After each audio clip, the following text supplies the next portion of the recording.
सभी को प्रभु यीशु में प्यार भरा सलाम। प्रियो, मेरी आपसे एक विनती है कि आप इस वीडियो को अंत तक जरूर देखें ताकि इस संदेश के द्वारा आप प्रभु में और बढ़ सके। धन्यवाद। प्रियो, जब हम प्रकाशित वाक्य की पुस्तक को पढ़ते हैं तो हम केवल भविष्य की घटनाओं का वर्णन नहीं देख रहे होते, बल्कि हम आत्मा की आंखों से उस युद्ध को देख रहे होते हैं जो अनादिकाल से चला आ रहा है। सत्य और असत्य के बीच, ज्योति और अंधकार के बीच, जीवन और मृत्यु के बीच। यह एक ऐसी पुस्तक है जिसमें परमेश्वर न केवल हमें आने वाले समय का दर्शन देता है, बल्कि वो हमारे वर्तमान को भी समझने और आत्मा की गहराई से परखने का निमंत्रण भी देता है। प्रकाशित वाक्य की हर मुहर, हर नाद, हर घोड़े और हर घटना के पीछे एक गहरी आत्मिक सच्चाई छुपी है, और वह सच्चाई हमारे जीवन से जुड़ी है। जब उस पुस्तक की पहली मुहर खुली तो हमने एक सफेद घोड़े को आते देखा, एक सवार जो विजय पाने को निकला। वह युक्ति, छल और झूठ के माध्यम से लोगों को धोखा देता है, परंतु जब दूसरी मुहर खुलती है तब दृश्य बदलता है। अब वह सच्चाई सामने आती है जो पहले भ्रम के पीछे छिपी थी। वह भ्रम जिसने शांति का मुखौटा पहना था अब गिरता है, और उसके पीछे से प्रकट होता है खूनी चेहरा, युद्ध का, हिंसा का, विद्रोह का। प्रियो, प्रकाशित वाक्य अध्याय 6 और वचन 3 और 4 में लिखा है, जब उसने दूसरी मुहर खोली तो मैंने दूसरे प्राणी को यह कहते सुना, आ और देख। तब एक और घोड़ा निकला जो लाल रंग का था, और उसके सवार को यह अधिकार दिया गया था कि वह पृथ्वी पर से मैल को उठा ले, और लोग एक दूसरे को मार डाले, और उसे एक बड़ी तलवार दी गई। प्रियो, ये कोई साधारण वचन नहीं, ये एक आत्मिक प्रगटीकरण है, एक आह्वान है, आ और देख। यह बुलावा केवल यूहन्ना के लिए नहीं था, यह आपके और मेरे लिए भी है। परमेश्वर का आत्मा हमें बुला रहा है, आओ और देखो। देखो कि जब मेरी उपस्थिति को हटा लिया जाता है, जब मेरे नाम को तुच्छ जाना जाता है, तब संसार क्या बन जाता है। लाल घोड़ा आता है, और वह लाल रंग किसी फैशन का प्रतीक नहीं है, यह खून का रंग है, यह युद्ध का रंग है, यह उस पीड़ा का रंग है जो तब जन्म लेती है जब परमेश्वर की शांति को मनुष्य के हृदयों से हटा दिया जाता है। उस पर बैठा हुआ सवार कोई शत्रु देश का सेनापति नहीं, वो कोई राजनेता नहीं, वो एक आत्मिक सत्ता है जिसे परमेश्वर की अनुमति मिली है कि वह पृथ्वी से शांति को उठा ले। ध्यान दीजिए, वह स्वयं शांति को नहीं छीनता, उसे अनुमति दी जाती है।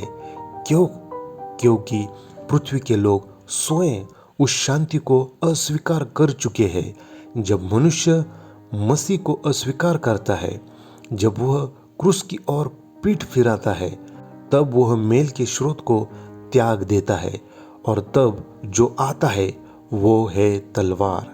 यह तलवार कोई साधारण हथियार नहीं।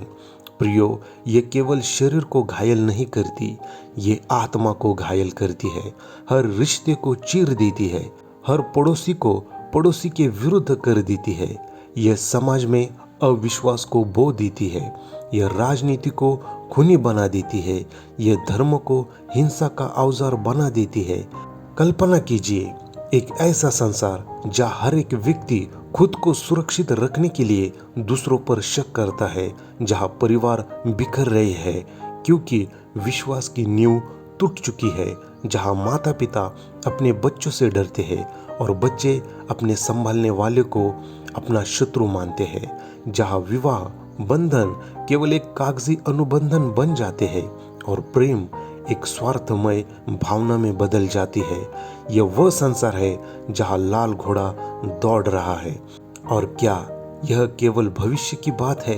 नहीं प्रियो, यदि हम ईमानदारी से देखें तो क्या आज यह लाल घोड़ा पृथ्वी पर नहीं दौड़ रहा? क्या हम शांति का अभाव नहीं देख रहे? क्या हम समाजों को टूटते हुए, राष्ट्रों को युद्ध की ओर बढ़ते हुए नहीं देख रहे? क्या हम नहीं देखते कि कैसे मनुष्य एक दूसरे के विरुद्ध खड़े हैं? भाषा के नाम पर, जाति के नाम पर, धर्म के नाम पर, राजनीति के नाम पर। लाल घोड़ा एक चेतावनी है कि जब परमेश्वर की उपस्थिति हटा ली जाती है, तब यह संसार जो बाहर से व्यवस्थित और सुंदर दिखता है, भीतर से गलने लगता है। और परमेश्वर ये होने देता है ताकि हम उसकी आवश्यकता को समझ सके। वह हमें जबरन प्रेम नहीं कराता, वो हमें बुलाता है, आओ और देखो। हर युद्ध, हर दंगा, हर घरेलू हिंसा, हर तलाक, हर आत्महत्या, ये सब उस लाल घोड़े की परछाई है। वह तलवार आज भी हृदय को चीर रही है और परमेश्वर की आत्मा हमें पुकार रही है, क्या तुम नींद से उठोगे? यह संदेश केवल भविष्यवाणी को जानने के लिए नहीं है प्रियो, ये आत्मा की परीक्षा के लिए है।